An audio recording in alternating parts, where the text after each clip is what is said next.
Fala pessoal, tudo certo com vocês? Eu sou o professor Lucas e vamos nesse momento agora falar rapidamente do que é o geossistema, já que isso gera muita confusão entre os estudantes. Bom, primeiro nós temos que entender que o geossistema, como tal, ele surge na geografia muito influenciado pela TGS. E o que é TGS? Teoria Geral dos Sistemas. Então, essa teoria geral dos sistemas vai influenciar outras ciências, como a física, como as ciências sociais, a biologia e a geografia, dando origem ao geossistema. Esse TGS foi elaborado lá na década de 1950 pelo biólogo austríaco, Ludwig von Bertalanffy. E este biólogo ele vai basicamente dizer que todas as ciências estão integradas. Então há uma troca, há uma conversa, por exemplo, entre as ciências humanas e as ciências biológicas, entre as ciências sociais e as ciências exatas, porque dizia que para se compreender o todo era necessário entender a inter-relação entre as partes que compõem este todo. Ou seja, na verdade, o todo é superior à soma das próprias partes que integram este todo.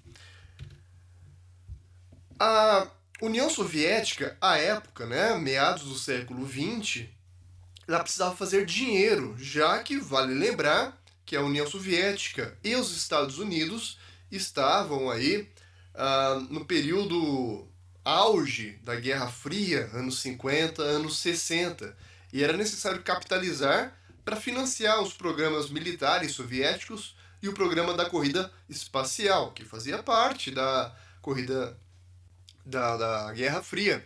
E para levantar dinheiro era necessário explorar o território.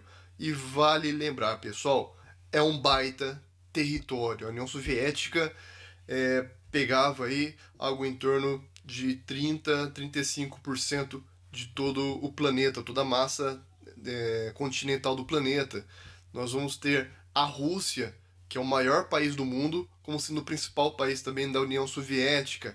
Bastava apenas explorar esse território. E para se explorar é necessário conhecer. Daí então em que houve um levantamento de fundos soviéticos para financiar os estudos sobre as potencialidades locais e regionais do território soviético, cujo objetivo é justamente tornar esses territórios, que por ora eram ociosos, em territórios que poderiam gerar algum tipo de rendimento, em que poderia de fato ter algum tipo de produção agrícola, ou extrativismo mineral, ou extrativismo vegetal. E eram áreas pouco conhecidas até então. Então nós temos um mapa aqui do lado. Esse mapa aqui você consegue perceber a dimensão da União Soviética era muito grande. Por outro lado, era pouco explorada, densamente, também, melhor dizendo, pouco ocupada densamente.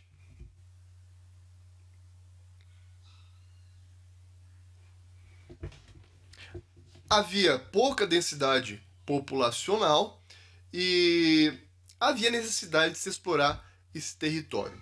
O que o governo fez então? Contratou uma série de pesquisadores, abriu uma série de laboratórios ao longo do território soviético, inclusive em áreas mais inóspitas, como na Sibéria russa, e contratou pessoas para trabalhar, Entre eles, o nosso querido Viktor Sochava, conhecido na geografia apenas por Sochava. E Sochava vai se utilizar dessa possibilidade do laboratório, de funcionários, para aplicar a teoria que ele já vinha desenvolvendo na universidade, que é a teoria do geossistema. E como já foi dito anteriormente, essa teoria do geossistema, ela se inspirou naquela teoria geral dos sistemas, em que tudo poderia ser explicado a partir de um modelo de uma forma sistêmica, ou seja, interligada ao meio e ao contexto em que esse objeto se encontra. E está aqui a definição que Sorocaba dá, né? Então, os sistemas, e no caso aqui, quando ele coloca sistema, é sistema natural, tá? É uma das coisas, inclusive um dos problemas da abordagem da paisagem a partir do geossistema de Sorocaba é que ele se limita ao sistema natural. Então diz que no sistema natural nós vamos ter os elementos minerais, o solo, as comunidades biológicas, tá? A comunidade que não é social, é a comunidade biológica, a água, as massas de ar, as partículas, né? Da atmosfera, as diversas subdivisões da superfície terrestre. E o que ele coloca? Todos estes elementos estão interconectados. E como que ocorre essa interconexão? Então, são vários esquemas que nós encontramos na literatura, parece uma teia de aranha, né? Em que nós temos o solo ligado ao clima, o clima ligado à rocha, a rocha ligada à hidrografia, e assim vai se formando aquela teia. Como vocês podem ver aqui ao lado, todos os elementos, eles influenciam outros elementos, mas também são influenciados. E essa teia é formada pela ligação, pela conexão, a partir do fluxo de duas coisas, de matéria e de energia. Ou seja, todos esses elementos da paisagem, e lá eles estão porque eles cumprem uma função, eles cumprem um papel. E o papel é justamente pertencer a essa teia geossistêmica, fornecendo ou capturando matéria e ou energia. Então vamos imaginar da relação do clima com a vegetação. A vegetação depende muito do relevo, depende da altimetria, depende do tipo de solo, depende da hidrografia, depende do clima. Então eu tenho a energia que vem do sol, e o sol e a energia solar participam do clima, mas essa energia é captada pelas folhas das plantas, em que a partir da fotossíntese, né, transforma energia da radiação solar em glicose, a energia consumível pelos seres vivos. E dessa glicose possibilita todo o metabolismo, o funcionamento daquele vegetal e a transformação de energia em biomassa. Aí nós vamos lá, cortamos a árvore e fabricamos coisas ou queimamos na forma de carvão, e é assim que funciona um geossistema. Todos os pontos de uma paisagem estão conectados, estão interligados. E quem vai se utilizar muito disso também é a biologia, a partir do ecossistema.